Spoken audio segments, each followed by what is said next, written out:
Hi everyone, my name is Ms. Heffron and I am your student's English 10 teacher. Welcome. I'm so excited to have your students in class. It's been wonderful so far, and they've been incredibly gracious working with me through this technology world that we're in now. So, without further ado, I just wanted to talk to you a little bit about the difference between synchronous class and application time as it pertains to English class. So we do a lot of activity in English class. They're always being asked to pop something into the chat, to fill out a form, to share their voice. So them being active and present the whole class is huge. The skills we work on in English are reading, thinking, listening, sharing, of reading, and then of their own writing too. We also write every day. They should be writing every day. We revise that writing, we analyze that writing, and then we look at other people's writing. Um, We've done some small group things, and it's gone pretty well. The students, again, I think it's just getting used to this new environment, but it's going to be great. Application time happens right after class, and for English, it's time to either apply what we did or I need them to stay on to actually know that they turned something in. So your student might tell you that they don't have to stay for application time, and that could be true. I don't have a hard and fast rule about application time, but they are always going to be given an activity that helps them practice what we've been doing in class. Um, so the difference between application time and that asynchronous time on Wednesdays is that application time happens right after class, and they're practicing. If they choose to log out for whatever reason and then decide that maybe they shouldn't have, I stay on the entire application time so they can log back into the class and ask a question. That 30-minute asynchronous time on Wednesdays, I give 30 minutes of work. Currently, they don't even know this yet because I just made my mind up about how this is going to go. Wednesdays were becoming a little difficult for students to manage in terms of the work they were doing. So I'm looking at using Wednesdays as not a whole lot of writing work, but I am going to expect them to read a lot more on Wednesdays than we do on other days of the week. So Wednesdays, you're going to see your student, excuse me, have something to do with reading. Um, so they will complete some sort of activity that kind of shows me that they're reading or keeping up with their book. And it's going to be at this point independent work. If you want to know what applications we're using, everything is in Schoology. My assignments, my PowerPoints for the day, videos, absolutely everything that your student needs to do the homework, the assignment, the classwork is in Schoology. I'm going to use Flipgrid. It's a really neat way for the students to be able to talk to each other. And Sora is my new favorite app. It is a free digital library. They can download it on their phones or it's available on the computer. I know a lot of people are worried about the amount of time their students are spending on the screen, but Sora has some really cool features. I use it on my phone a lot. Um, and you can make it a little eye friendly. So I have my background set to be soft so it doesn't bother my eyes when I read it. It kind of takes out that blue light. And then we use Teams for our meetings and any tutoring sessions. So if your child has a question or needs clarification or help on an assignment, they have kind of three courses of action. They can ask me during class. Right now we're finding that students are keeping their voice to themselves. They really like the chat icon. But if I don't know that they're having a problem, I can't help them. And I really want them to find success. They can ask me during application time. Um, if it's an asynchronous time, almost all the answers to what they are looking for are in Schoology. So they need to read all the documents on Schoology first, and then um, they can email me or come to my office hours Monday, uh, Tuesday, Thursday, or Friday. It's every day but Wednesday. The reason I'm saying this is not because I don't want to talk to them. It's because on Wednesdays, teachers are in meetings. Like I had back-to-back meetings until 2 o'clock last Wednesday. So if they emailed me, I wasn't necessarily able to get them the help they needed as quickly as I would have liked. So that's why I want them to go back and look at Schoology. The other thing that I'm doing is teachers, you should be, or, I'm sorry, parents, you should be receiving an email from me twice a week that says what we've accomplished in class, what their Wednesday work is, or their weekend work, if there's any. So it lists all their assignments, when they're due, where to find them, the additional videos that help. Everything's right there. So if they need help or clarification, those are the places to go. Your students get copies of those emails as well, but I like looping you in so you know what we're doing. So this one is kind of a big, when we make the jump from ninth grade to 10th grade, we see that something happens. We don't know what it is, but students who are used to getting A's may not be. Writing is hard. We know that writing is hard. My background is I used to be in the business world prior to being a teacher.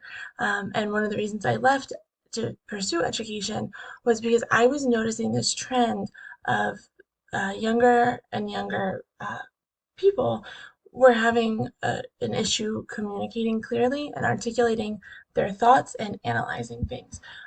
So that was why I really wanted to be a teacher, and I see this with our 10th graders. They like the process grades. They're easy, they're a little more clear, they're less, it's less of thinking about their own skills. So our 10th graders focus a lot on these process assignments, and then they will maybe score poorly on one product assignment, but focus on these process. And if you can see, the weights are just so different. Um, so we want to encourage them to do these product assignments. And for my class, their grade is in their hands. Any written work that they do, that's a product grade. So any written product grade, they can do again and again and again and again until they get the grade they want. All they have to do is sit down and have a conversation with me between each writing. So they can write something as many times as they want. And in terms of education, you couldn't ask for better learning about writing because I make them rewrite the entire thing. So they really have to think about the changes that they are making. So this is just a little hack reminder. There is a love-hate relationship between Schoology and Hack. Schoology and Hack don't always talk and sync as instantaneously as we would all like. So if you are really curious about your student's grade, look in Schoology. A blank in Hack means that I haven't entered it yet and it's not been calculated as part of the grade. And X means I've excused your student from something, and an actual zero means that they either didn't complete the assignment or they did not complete it properly. If they did not complete it properly and they submitted it on Schoology, you are going to see a note, or the student's going to see a note somewhere. I also try to email letting them know this. Sometimes I miss one or two, so always look back at your assignment for the note. To check your student's grade is really easy. You go into Schoology, you click on grade, and that's it. It will show you everything. If your student's absent, my Schoology is set up, I think, similar to everyone's in the county right now. It's labeled by week. They'll go into the Schoology folder labeled that week, and I have mine labeled by classwork and assignment, and they can go in and they can see I date everything under classwork, and it tells them what we did. I have my PowerPoint, they just scroll through to where they left off. They can follow along, their videos in the PowerPoint, so everything they need is there. As of right now, we have been told that the MCAP test, which is their graduation requirement, is going to happen this year. This test is not the same test as Park that you may have heard about. When we know what the new MCAP is going to look like, we'll let you know. And as soon as we know how this is going to be administered, we will let you know. But everything we are doing is getting your students ready for this. So how can you help your teen? That's our number one question, right? We want them to find success. We want them to enjoy this, even though online learning is hard. They are not as communicative with me this year as they have been in the past. And I really think it's because we're in the virtual world. So I'm asking you to help me a little bit. If you can talk to your students, make sure that they're processing what they did. I know teenagers are famous for the we did nothing, I know nothing, everything's fine kind of scenario. But if you can talk to them about what they're learning, about any questions they had, and if they share those questions with you, if you could just ask them if they've shared them with me or reached out to me, that would be so great.